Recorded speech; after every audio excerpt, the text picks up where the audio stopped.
Hello, my name is Neil Johnston and I'm the head of Early Modern Records at the National Archives. Today we're going to look at a document from our Chancery collection.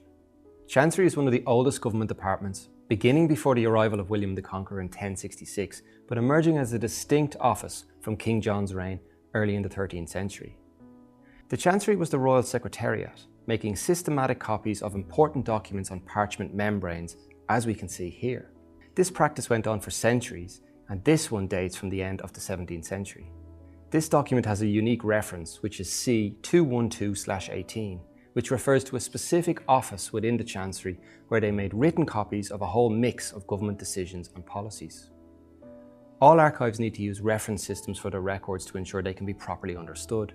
At the National Archives, the references mostly relate to the sections of the government departments that created them. In this instance, we can see that there was a section of Chancery known as the Petty Bag, where staff started making copies of important government decisions or interactions during Henry VIII's reign in the 16th century and continued to store records in this way until the late 19th century.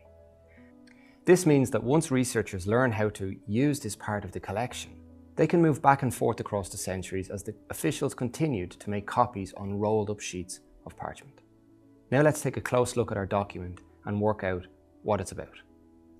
The document is called an enrolment.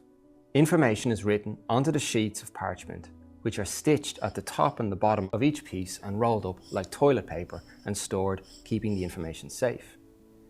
It's dated from February 1688, but we consider the year to be 1689. This is because in the pre-modern period, the first day of the year was understood to be the 25th of March, Lady Day, which is 9 months before Christmas Day. So the year didn't run from January to December, but instead March to March. This changed in the mid-18th century, but for records from before this time, we must mentally recalculate the year. It is a copy of a declaration made by the two houses of Parliament known as the Declaration of Rights. William of Orange, a Dutch prince, landed in Torbay, Devon on the 5th of November 1688 at the head of an army that challenged King James II for the thrones of England, Scotland and Ireland. King James was a Roman Catholic, which was deeply problematic for many English subjects, but for a time they remained loyal. Until, that is, he started to alter political and religious policy in England to accommodate Roman Catholics in senior political and military positions. He had tried to dispense with laws that made it illegal for Roman Catholics to hold office, but he sought to do this without Parliament's consent. When James's predecessor, Charles II, attempted to do just this in 1672, Charles had to withdraw his Declaration of Indulgence. When James tried to do the same thing over a decade later, he met with ferocious opposition from the bishops and Parliament, but he was adamant that he had legal authority to do so. James's actions reinforced in many people's minds that he had little consideration for Parliament, which he was supposed to rule with, not against. James also sought to discipline several bishops who opposed his plans, putting them on trial but ultimately failing to secure prosecutions. Alongside this, James also maintained a standing army, which was not usual at this time. It caused many people to fear his reasons for doing this, and they were afraid he would use it against them to pursue his policies. So as time passed, there was an increasing opposition to James's policies as his opponents started to fear that James was an authoritarian ruler. When James announced that his wife, Queen Mary, was pregnant, there was now the potential for a Catholic succession across the Stuart kingdoms. For this reason, William was invited by a group of parliamentarians to lead a Dutch Protestant army into England to take the throne by force, and he set sail in October 1688. After he landed, there was only minor skirmishes between James's army and William's invading force. James appears to have lost his nerve and he fled England, leaving the throne vacant. In advance of his invasion, William had published a pamphlet where he had stated that he did not wish to conquer England, but instead announced that he would leave it to the Westminster Parliament to resolve the political question of whom should rule. However, only a legitimate monarch could summon a parliament, so an equivalent body, known as a convention, was elected to determine who was the ruler of the Stuart kingdoms. The convention started its deliberations in January 1689, and despite requests that they quickly reach a consensus, there was large divisions between and within the Houses of Commons and Lords, and it took several weeks of debates.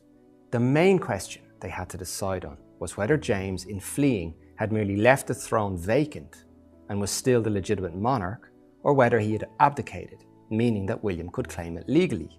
If William was the legitimate ruler, James's son was removed from the succession, meaning that Protestantism, in the minds of many who were then alive, was safe. In the end, the two Houses of Parliament decided that James had unkinged himself by fleeing and that the throne should be offered to both James's niece, Princess Mary, and her husband William, and that they were to be joint rulers, with power vested in William. This was announced in the Declaration of Rights, alongside a series of requests that resolved many of the most important political questions of the day. It determined that the monarchs could not dispense with the law as they saw fit, but had to consult Parliament, that Parliament was to meet regularly to decide on matters of taxation, that it was illegal for a standing army to be maintained in peacetime in England, and that the monarch could not marry a Roman Catholic. The Declaration went on to list many grievances that had built up over the previous decades, mainly about how England was governed, and asked that William and Mary consider these matters and legislate for them through Parliament. Importantly, as the Convention had not been summoned by a king, the peers and MPs asked that William and Mary would summon a full Parliament as soon as they could to pass legislation to resolve many of the complaints. William accepted, but was not bound by the terms of the Declaration of Rights, and was declared king alongside Mary, who was queen.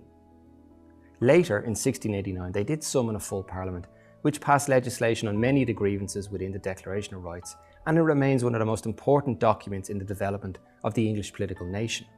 A separate political settlement was needed for Scotland, and James and William fought for control of Ireland in the subsequent years.